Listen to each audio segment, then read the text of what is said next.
Hello, everybody. Welcome to Making Art Public. I'm Shonda, your Palm Springs Public Arts Commissioner. And today we have the groundbreaking artist, Everett, joining us today that has the most amazing installation at the Pit in downtown Palm Springs of the Fault Line. And he is going to tell us so much about this particular installation. I know that everyone's going to be super excited to hear about it. And I want to welcome you, Everett. Welcome. So wonderful to finally meet you and talk to you. Thank you, Shonda. Thank you for your warmth. And it's such an honor for the art to be recognized and appreciated. And hopefully it will heal some families or individuals and possibly our country. And that's exactly why we do art as artists. What made you move to the Coachella Valley? Where did you grow up? Well, I did grow up in Southern Illinois. I was very blessed to grow up in a very rural area on a farm. Mm-hmm. And I moved to California when I was 15, when I became emancipated. Oh, okay. So the idea was either move to New York mm-hmm. and live in a subway or move to California and live on the beach. Right. But I knew that there was a greater calling, and it became very provincial, like Beauty and the Beast. Mm-hmm. There must be more than this provincial life, and I realized that there was. I'm sorry, I moved to California when I was 17. I got emancipated when I was 15. Okay. So California obviously shaped me in several ways. I mean, it was the first time I was around any ethnic diversity.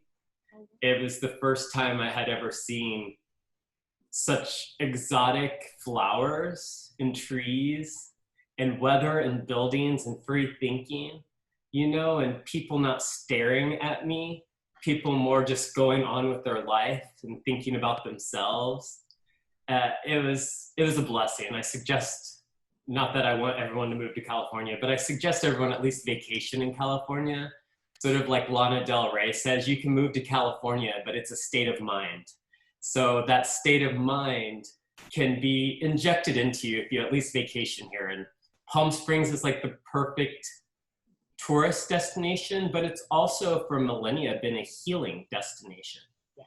And nature is sort of the greatest art in the world. Like your background with the beautiful daisies and your smile. Thank you. So I would say nature probably definitely inspired the art. It inspired possibly me even moving here. I was working at Paper Magazine, and I was their West Coast editor. And Los Angeles was very stifling. It started to become stifling in the weight of pressure of having to always do more. Right. I had an opportunity to move out here because Palm Springs Life magazine was hiring. Mm-hmm. And one was a local regional magazine, and the other was an international magazine. So I had the rare and explicit pleasure of working for both, and a really wonderful gentleman named Stephen Biller and old man Frank, he was still alive then, both believed in me. They believed in my enthusiasm, they believed in my new point of view, and they believed that things needed to be shaken up a little bit. So I was very blessed to be able to come out here and to work for the magazine. So that was probably the biggest draw to the wonderful city we live in. So do you think you were born an artist, or is art something you acquired as you grew up? Like you started to notice things and then you decided you were an artist, or how did you evolve as an artist? Well, I do believe that art healed, and it was healing, and it wasn't a choice. Like being gay isn't a choice. Mm-hmm. It was just something that engulfed me. Mm. The first time I remember making art, I was probably 5 years old, and I it was before I was taken away.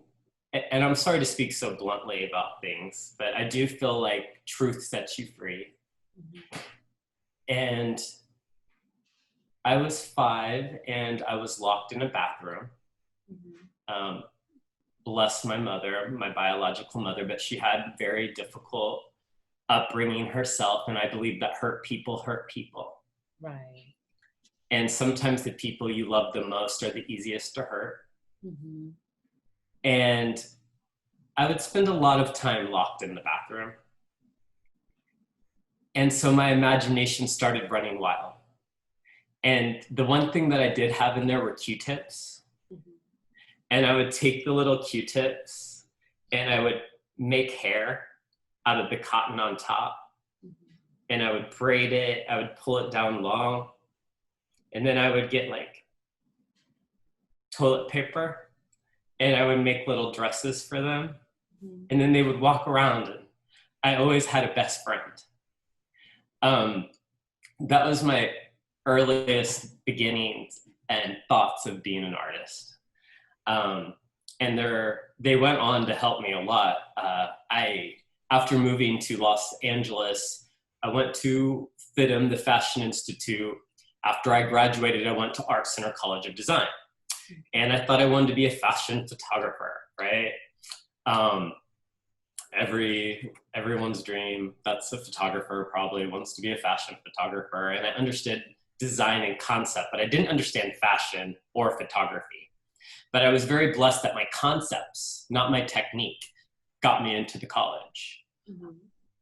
Well, when you start to graduate, they want you to start thinking a little bit outside the box. And I was always photographing people.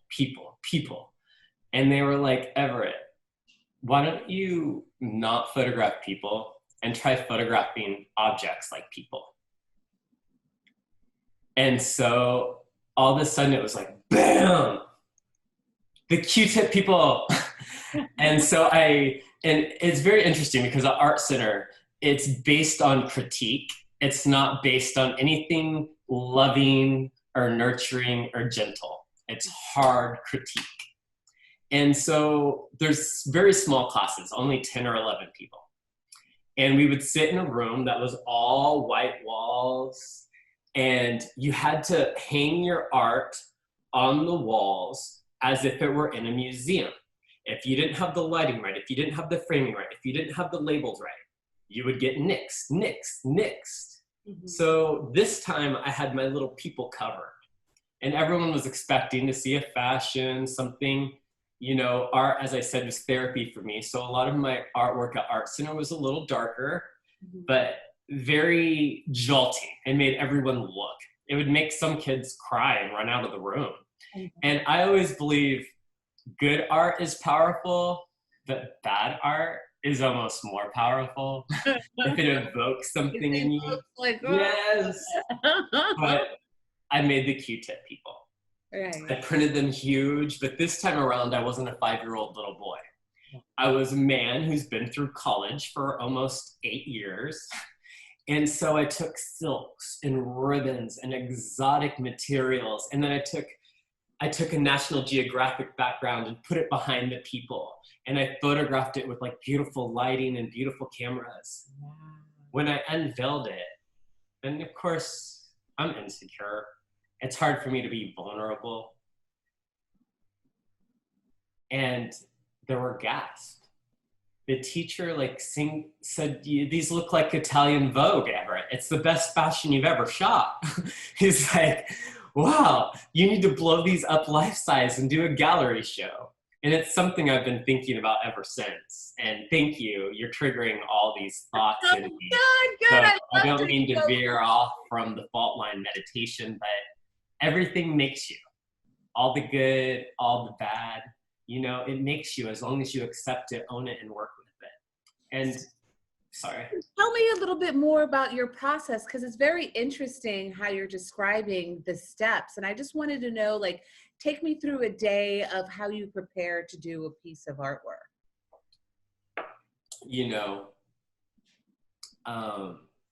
in my teenage years, I became a little bit of a hoarder. Growing up in poverty, I didn't have a lot. So I knew that I wanted to have and collect pottery, collect books, collect clothes, collect friends, collect art, collect. And then you're carrying around all this baggage all the time. So I started reading these books about how to declutter in my late 20s. Mm-hmm. And one thing that I've read that stuck with me all the time is, how do you clean your room? You don't think about it. You pick up a sock.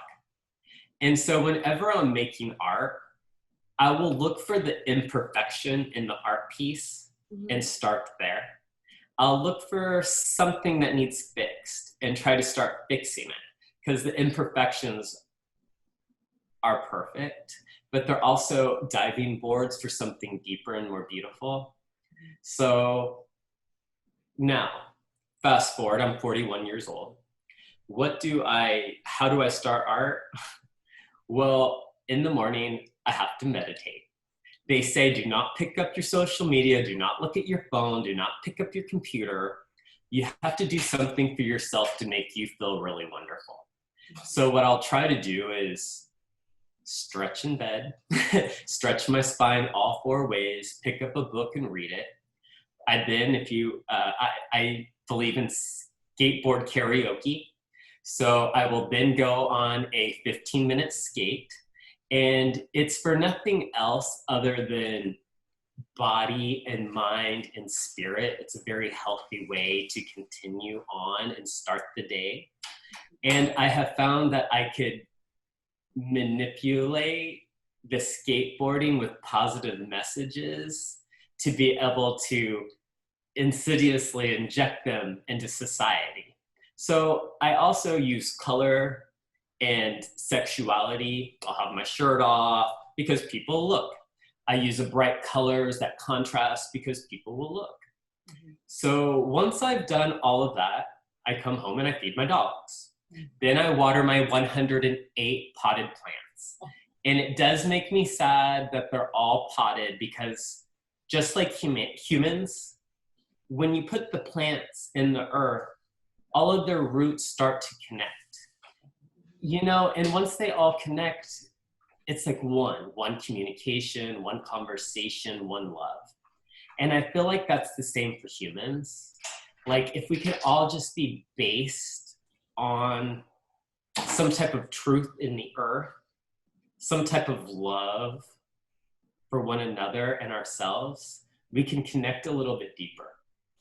So I have to do all of that before I can start to make art, because I feel like art, and just to say, I consider myself a performance artist. Everything I do is a performance. The way I live my life, the way I make my videos, the way I write poetry, the way I make the art. I believe in the process. And that's, as you're talking about, and that's the best thing about the fault line meditation, is I've been working on that for 3 months, okay? 3 months. I'm like, where do I look? Do I look at your beautiful eyes, or do I look up there in this dot? I get confused, I'm sorry. And then I was like wearing my mask. I'm like, are we supposed to wear these masks right now? But then I was like, I guess not, because you're there, so. Okay, recenter. It's decaffeinated tea too. I've had 3 cups of coffee, so I'm not decaf at all. But we want to learn more about the Fault Line Project. Take us through the whole process of how you thought about it, how you execute it, and when will it be done so people can go see it? Well, I guess I've sort of always rebelled against connection. Mm-hmm. I've been so. You know what that feels like. I know exactly what that feels like. There's always been a disconnect because I haven't had a lot of warm connection. Mm-hmm. I've had a lot of acquaintances. Yeah. I've had a lot of fair weather friends, and I appreciate them too, because they make me.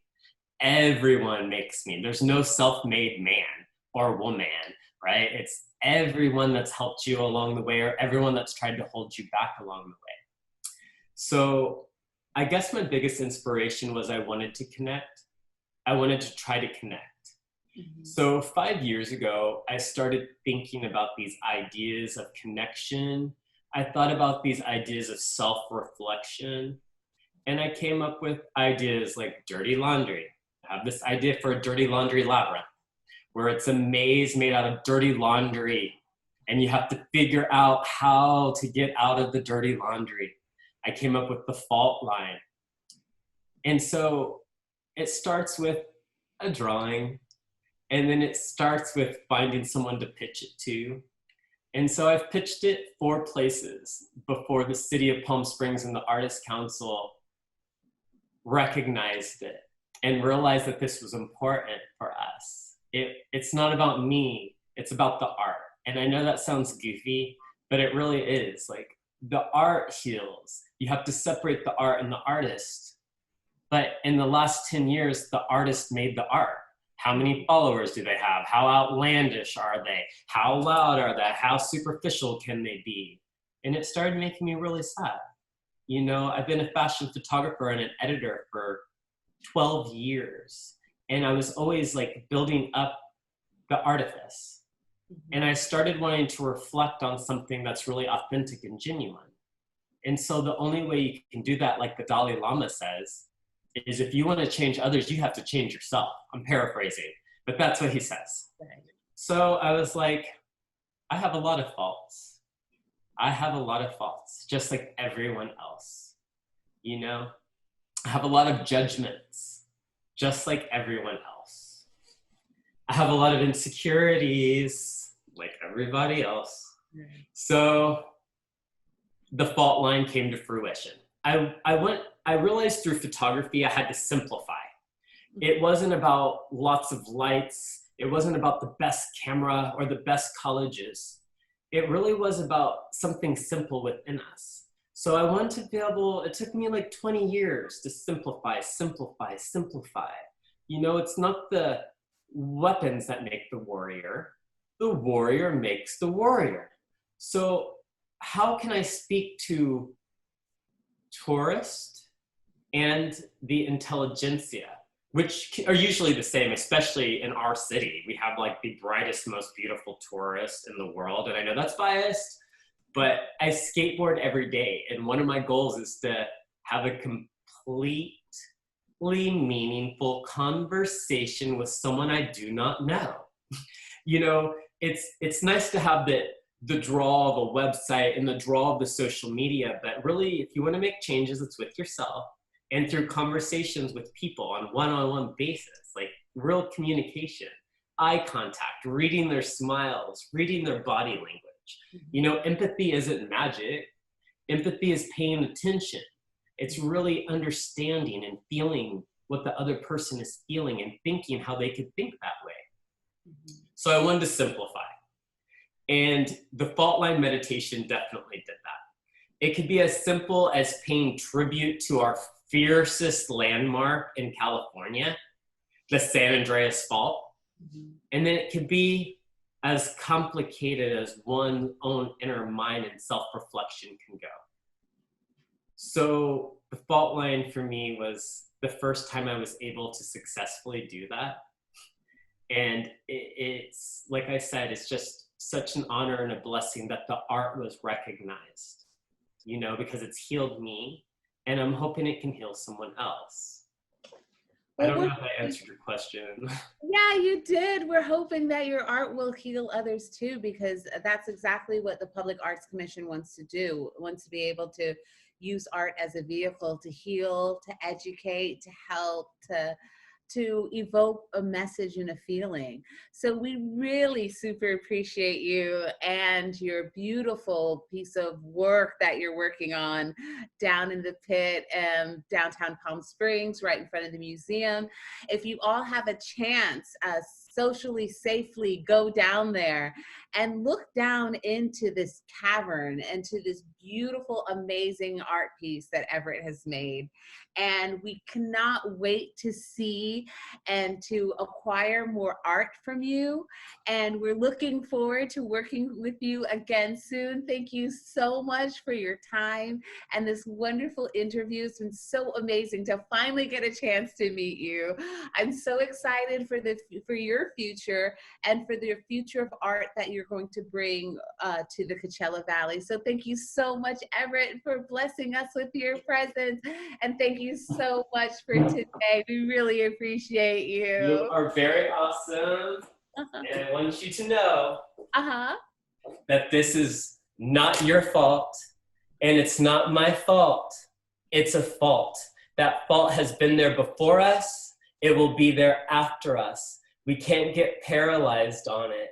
You have to respect it, learn from it, grow from it, and move on. Exactly. What a great message to end on.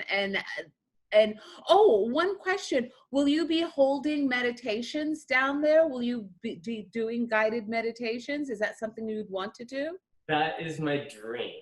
So I'm speaking with the city and Michael Braun from Grit Development, and I wanted to say thank you to Grit Development, as well as the city and Ann Schaefer for believing in me so much.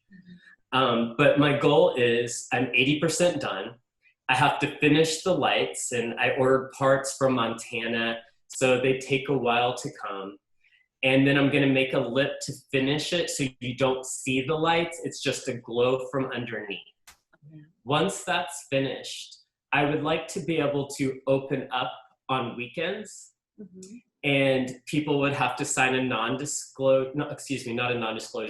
a safety that they waive their safety so that nothing happens to them mentally through the meditation, or God forbid, falling down or getting bit by an ant.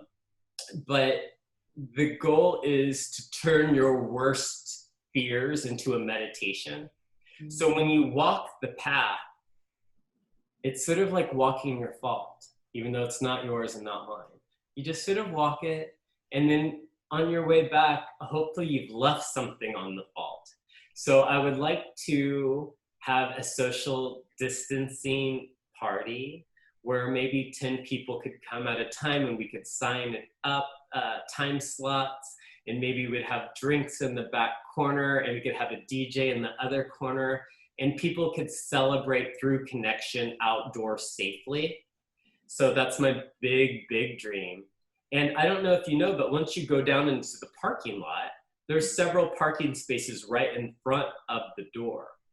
I think it would be really great to start an underground art fair there as well, where there could be 3 tables, socially distanced, it's outdoor, you could look at local art, and then you could walk the fault line, and then you could come back out, and then just spread more joy. I do believe that meditation is contagious. Your smile is definitely contagious.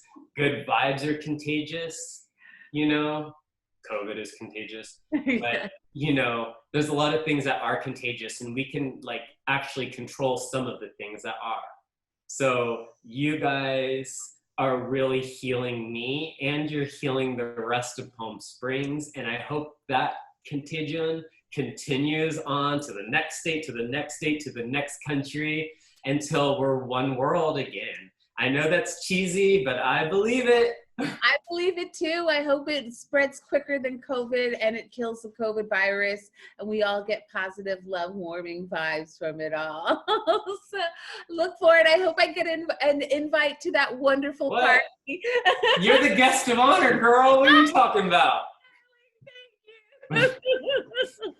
So thanks again, Everett. It's been such an amazing experience talking to you, and I'm looking forward to working with you on an upcoming project. So thanks so much, everybody, for tuning in and being with us today, and enjoy making art public. And please go downtown and take a look at this amazing, giant sculpture. Thank you. Bye. Thank you.